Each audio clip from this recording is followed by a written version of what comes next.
निकल बा भैया हो, इतना अश्लीलता हावी माँ मार्केट में कि लोग सुनत हुआ यही कह ले कि सुने पे मजबूर हुआ। लेकिन एक बात बताई ला, जहाँ अच्छाई है वही बुराई है, अरे जहाँ हानि है वही लाभ है। अच्छी चीज भी मार्केट में परोसल जात बा, गंदी चीज भी परोसल जात बा। कोई अच्छी चीज का खरीदार हो, कोई गंदी चीज का खरीदार हो, लेकिन सच्चाई है हो अच्छी चीज के खरीदार बहुत कम गए, सस्ती चीज के लोग खरीदार ज्यादा हो गए हुए। अब यही जगह रामायण भजन कीर्तन महाभारत कौन ऐसा प्रसंग आके करे लगे लोग तो वहाँ 4 गो आदमी से ज्यादा ना रही हो। ऑर्केस्ट्रा का नाच हो जाई तो मालूम पड़े कि आदमी एकदम कपड़ा उपड़ा फाड़ के ऊपर लड़का एकदम मंचवे पे चढ़ जाई हो। आजकल देखो तो मंचवे पे सिंदूर पढ़ा दिलो से चढ़ के ऑर्केस्ट्रा के लेडीज डांसर के वायरल भइल रहे।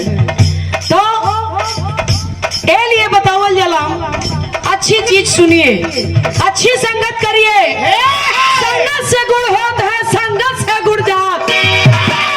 संगत का बहुत बड़ा असर पड़ता है, खरबूजा देख के खरबूजा रंग बदल देला। ए लिए बतावल जला मास्टर बजरंग को लड़का कहत हो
सलाम बाबूजी।